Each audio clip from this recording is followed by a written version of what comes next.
नमस्कार मंडळी।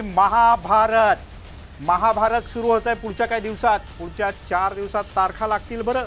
आणि त्याचमुळे आपण चर्चा करणार आहोत कोण भारी कोण घरी। म्हणून तर आपल्याला मावळमध्ये जायचंय। हो, आणि त्याचं कारण असं ना की एकेका मतदारसंघात एकाच पक्षात 3-3 दावेदार आहेत। हो, आणि आता 3 पक्ष एकत्र आले, त्याच्यामुळे तर चर्चा तर होणारच। चर्चा सुरू आहे आणि दावेदारी जी आहे त्यातली नावं देखील समोर येताना दिसत आहेत।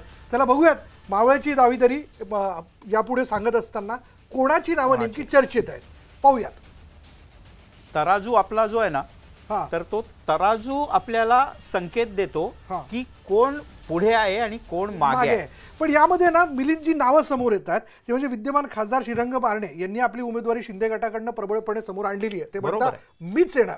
पण दुसरीकडे सुनील शेळके यांचं देखील नाव जे आहे ते चर्चेत असल्याचं कळतंय। वैभवलाच विचारलं पाहिजे, वैभव कोण भारी आणि कोण घरी?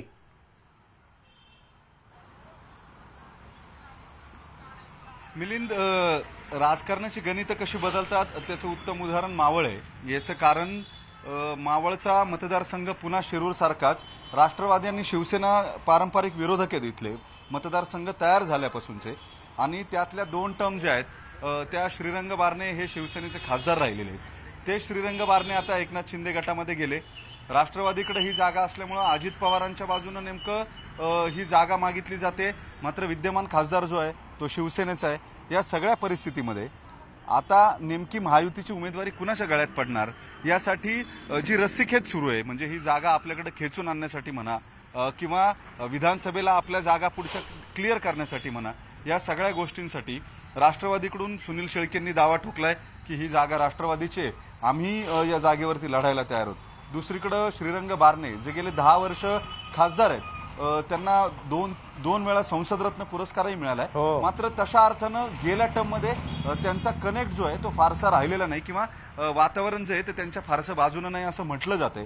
या सगळ्या पार्श्वभूमीवरती आणखी एक गमतीचा भाग असा आहे, जी माहिती सूत्रांकडून येते त्यानुसार असंही म्हटलं जातंय की श्रीरंग बारणे हे स्वतः भाजपच्या चिन्हावरती लढायला तयार आहेत। दुसरीकडे भाजपचे जे माजी जिल्हाध्यक्ष आहेत, पुणे ग्रामीणचे माजी मंत्री होते बाळा भेगडे, यांनी सुद्धा लोकसभेसाठी चाचपणी केलेली होती। कारण यातली एक गंमत लक्षात घ्यावी लागेल, आता राष्ट्रवादी महायुतीमध्ये आल्यानंतर विधानसभेच्या निवडणुकांच्या जागा वाटपाची सुद्धा एक ओव्हरऑल थिअरी जी ठरली आहे त्यानुसार जिथं ज्यांचा विद्यमान आमदार असेल ती जागा त्यांना सोडली जाईल। आता मावळची विद्यमान आमदारांची जागा जी आहे ती सुनील शेळके हे राष्ट्रवादीचे आमदार आहेत। पडलेले पराभूत झालेले उमेदवार जे आहेत बाळा भेगडे ते भाजपचे। समजा विधानसभेपर्यंत थांबायचं म्हटलं आणि ही जागा राष्ट्रवादीकडे गेली तर बाळा भेगडे यांच्या समोर प्रश्न आहे, आपण करायचं काय? त्यामुळे त्यांनी लोकसभेला दावेदारी ठोकून दिली। आप्पा विरुद्ध अण्णा यामध्ये या चर्चेमध्ये सरस कोण ठरू शकतं काय वाटतं?